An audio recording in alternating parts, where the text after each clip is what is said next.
Subscribe to our YouTube channel and press the bell icon to get the latest updates.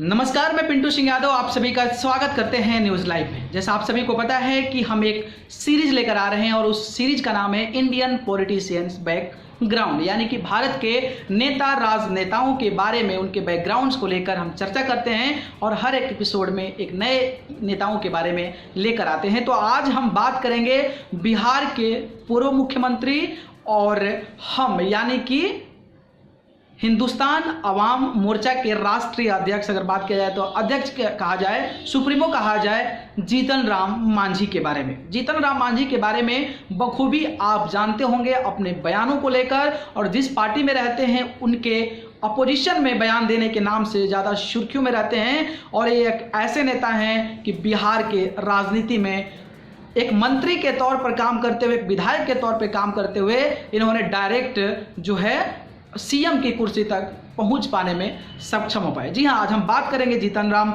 Manjhi के बारे में। तो जीतन राम मांझी का जन्म जो है 6 अक्टूबर 1944 ईस्वी को हुआ था, बिहार के गया जिला में हुआ था। अगर हम बात करें जीतन राम मांझी की, तो जीतन राम मांझी जो है 1967 में गया कॉलेज से हिस्ट्री में यानी कि इतिहास में ग्रेजुएशन किया है। अगर इनकी पारिवारिक चीज़ों की बात करें तो इनके 2 बेटे हैं और 5 बेटियां हैं। अगर हम इनके राजनीतिक कैरियर का बात करें तो जिस तरीके से इन्होंने शुरुआत किया था, तो पहले इनका जो कारोबार था, इनके जो पिता का कारोबार था, वो बेसिकली एग्रीकल्चर, कृषि पर डिपेंडेंट था। और जीतन राम मांझी ने भी कृषि करना शुरू किया। उसके बाद से उनको पढ़ाई में इंटरेस्ट आने लगा और पढ़ाई को आगे बढ़ाते हुए यानी खेती बाड़ी छोड़कर उन्होंने पढ़ाई पर ज़्यादा फोकस किया, पढ़ाई के महत्व को समझा। एक दलित परिवार, एक महादलित परिवार होने के बावजूद उन्होंने शिक्षा की अहमियत रखी, शिक्षा को अहम माना और उसके बाद उन्होंने पढ़ाई की। और फिर गया से ही 1967 में उन्होंने हिस्ट्री से ग्रेजुएशन किया और इसके बाद से वो जो हैं डाक तार विभाग में क्लर्क की नौकरी पाए। क्लर्क की नौकरी पाने के बाद उनको रहा नहीं गया और कहीं ना कहीं पढ़े लिखे थे, समझदार थे, चीज़ों को समझते रहे और धीरे धीरे राजनीति को समझने लगे, धीरे धीरे अपना वर्चस्व बनाने लगे और धीरे धीरे क्या किया कि अपना कदम जो है राजनीति में रख लिया। अगर हम बात करें 1980 से लेकर तो अब तक राष्ट्रीय जनता दल यानी कि लालू की पार्टी, कांग्रेस की बात करें या फिर जनता दल यूनाइटेड नीतीश कुमार की बात करें तो ये तीनों सरकार में बिहार के मंत्री रह चुके हैं। और वो अभी 5 यानी कि 6 बार के, वो जीतन मांझी जो हैं 6 बार बिहार के एमएलए भी रह चुके हैं। और 2019 में उन्होंने लोकसभा का चुनाव लड़ा था, हालांकि उनको हार का सामना करना पड़ा था। अगर हम बात करें जिस तरीके से 2014 का लोकसभा चुनाव हुआ था और बीजेपी जेडीयू उस टाइम अलग अलग अपने चुनाव लड़ रही थी और वहां पर जनता दल यूनाइटेड यानी कि नीतीश कुमार की पार्टी को बुरी तरीके से बिहार में मात खानी पड़ी थी, जिसके बाद से जनता दल यूनाइटेड के जो सुप्रीमो हैं, जो उस टाइम के नीतीश कुमार सीएम थे, उनको इस्तीफा देना पड़ा।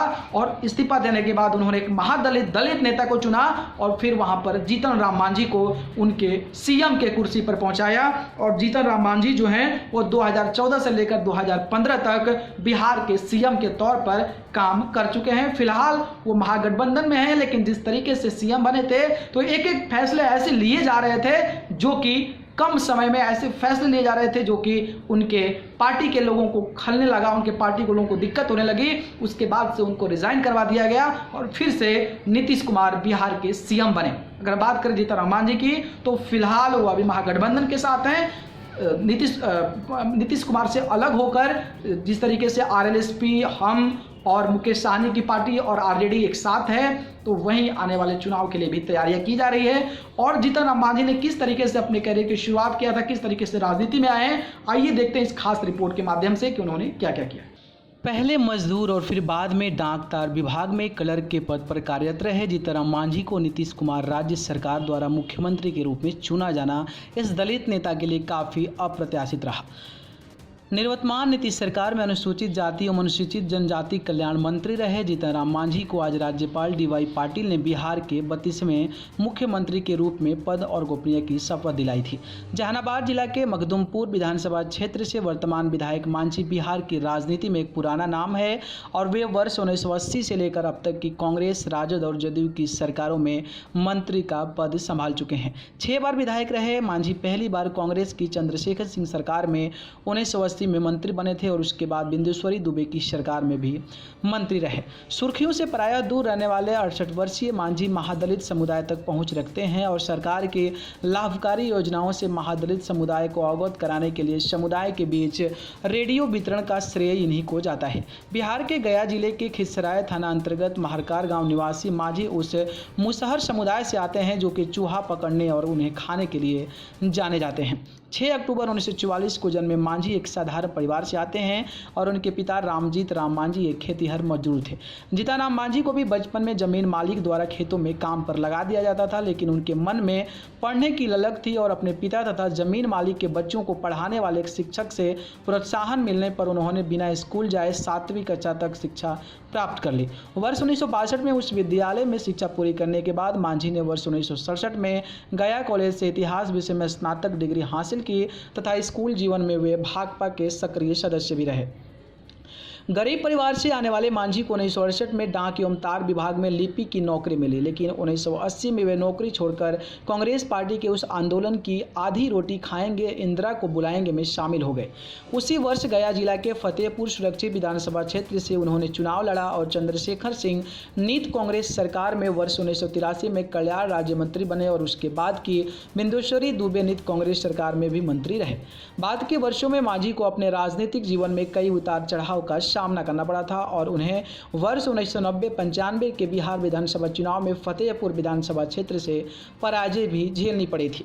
गया जिले के बाराचट्टी एवं बोधगया और पड़ोसी जिला जहानाबाद के मुखदुमपुर विधानसभा क्षेत्र से लगातार विधायक रहे और पिछली राबड़ी देवी नीत राजद सरकार में वर्ष 1990 में मंत्री रहे। मांझी को नीतीश कुमार नीत राजद सरकार में नवंबर वर्ष 2005 में मंत्री पद की शपथ भी दिलाई गई थी, पर राजद शासनकाल के दौरान मानव संसाधन विभाग के मंत्री के रूप में शिक्षा विभाग में भ्रष्टाचार के एक मामले में उनका नाम आने पर उन्हें मंत्रिमंडल से हटा दिया गया था। उक्त मामले में उन्हें आरोप मुक्त किए जाने पर उन्हें पुनः मंत्रिमंडल में शामिल कर दिया गया था।